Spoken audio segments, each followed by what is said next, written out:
All right, Fuel Nation, we're getting to the fun stuff, the interesting stuff. I mean, it's all fun. I think improvement, self improvement is fun. That's just me. I love this journey. I love being the best version of myself. I love being stronger every year. I love being leaner every year. I love being richer in every year, richer in spirit, richer in my bank account, richer in wisdom. Love it. All right, so I'm getting into talking about Femmes, right? We started talking about Femmes, and I want to get into certain things within this femme talk, within this femme, just this whole genre. Okay, so I want to talk about femmes in reference to their sexuality right now. It's like I've dated over the past years, I would say 10 years, dated multiple women, different types of women. I've seen a lot, I've heard a lot, you name it. So I want to get into just some stuff that you might see if you're new on your queer journey. I'm just here to just let you know what's out there, what I see, what exists, etc., etc. Okay. So again, if you're new on your queer journey, I'll be your big bro, your big sis. I'll just tell you what it is. Mostly facts, no opinions, because again, what might have worked for me or not, what I might have seen, was maybe, it might not go for me, but it might work for you. It might be something that's like not great, not something that I would find like green flags, but might be green flags for you. So this is just some stuff I'll just share with you guys, some general stuff about women. So for femmes, I put sexuality. Okay, so sexuality. You like how I spelt it there? I'm politically correct for school for you guys. So what I'll say is on dating apps and on the Lex community. Lex community is a huge community within New York City, big metropolitan areas. We have this app called Lex, and it's where a lot of queers, LGBTQ people, women, non-binary, trans, masks, femmes, all of us come together and we talk about anything from where to buy a house and get an apartment, rentals to jobs to dating to sex. So sexuality. These are sexualities I've seen on dating apps. These are sexualities that people I've dated, known, and then sexualities I've seen also on Lex as well. So I'll say asexual first. Believe it or not, in 2025, there are a lot of queer individuals who are asexual. Asexual means that they're not engaging in physical intimacy. It means that they do have intimacy, I believe, on an emotional level, but it just means that they're not into physical intimacy with another person. Okay, so you can still have a relationship with somebody who is asexual because it just means sexual, but that relationship will be more romantic and emotional and passion filled. I don't know, but it will not include the SEGGS. It won't include that. Okay, so just so you know, this exists out there, and it might be tricky if you're dating somebody who doesn't know their sexuality first. It might be tricky if you are a sexual person and they're not. So these are things to think about when you're going on dates and meeting women and they're still new to things. Try to gauge how they feel about touch eventually. Don't try to touch them off the bat, of course. But these are things that do exist, and I see this asexuality a lot right now in the queer community, more than I did.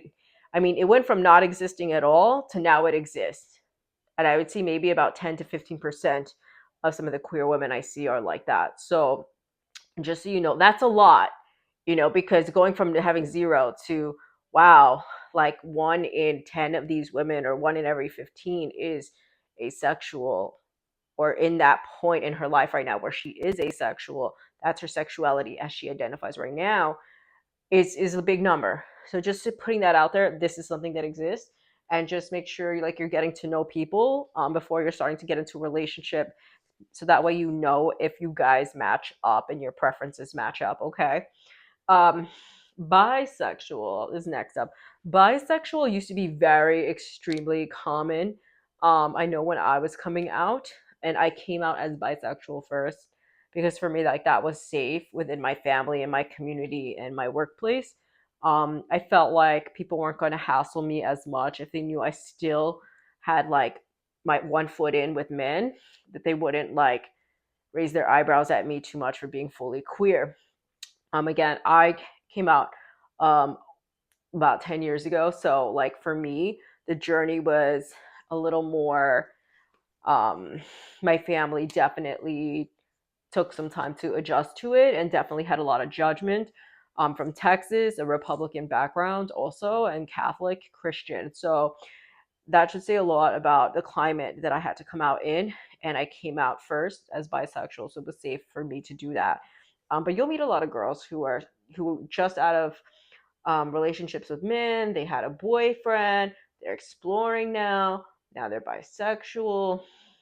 There's also, they would say, bi-curious. Bi-curious means that they've only been with men and then they're curious about being with a woman, being with you. So they want to try it out and see how it goes because they have this something internally that's pulling them to women and they want to explore that. Okay. But there are some women who are just bisexual and that's how they identify. They know themselves and you respect that. Okay. They know what they want, they know what they like.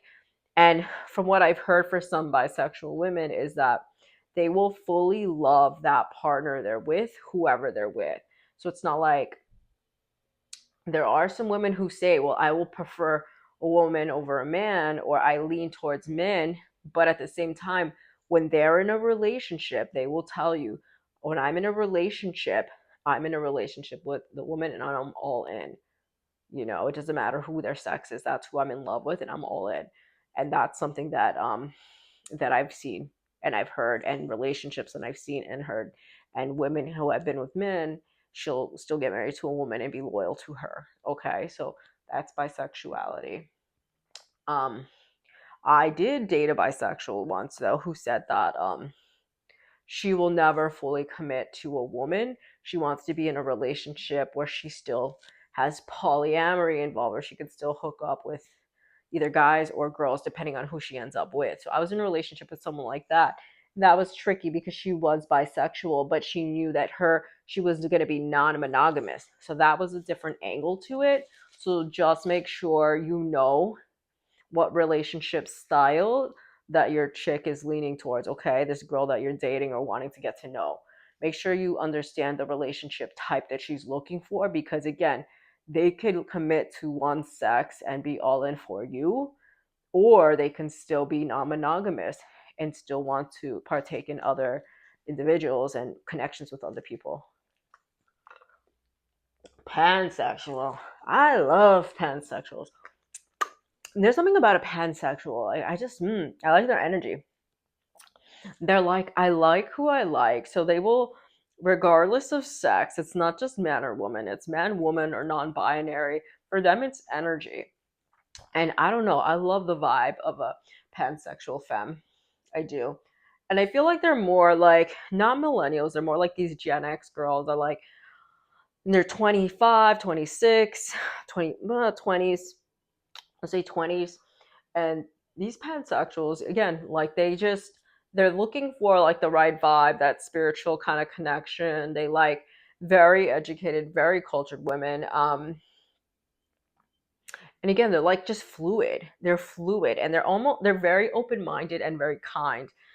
See, I said I wouldn't put my opinion in there or like my feelings, but there you go. I love pansexuals. I just do. I've dated two pansexuals, and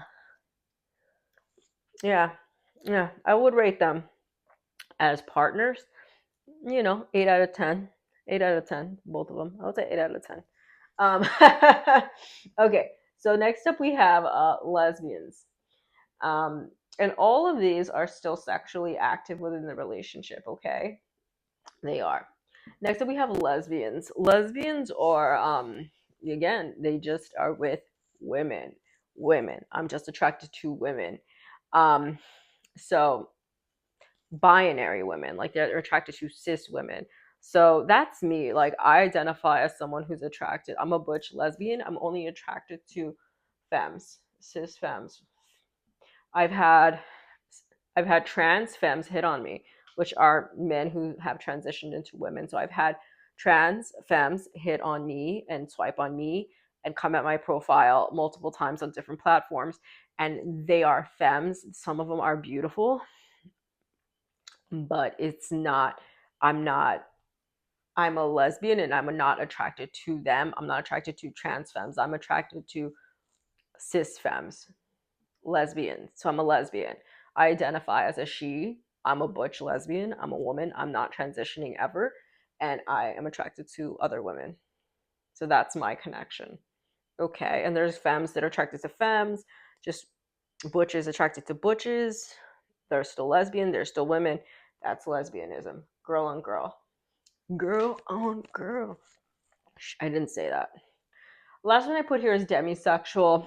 I feel like that's somebody that it's like pansexual, but it's more of like an emotional spiritual connection with different people like that, but not at the same time.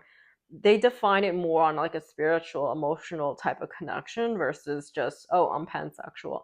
So I don't really know too much about demisexual, but it does exist, so feel free to do your research and google it. Okay, so these are the sexualities that I've encountered, seen, and yeah, experienced as it relates to my queer journey as a masked female lesbian.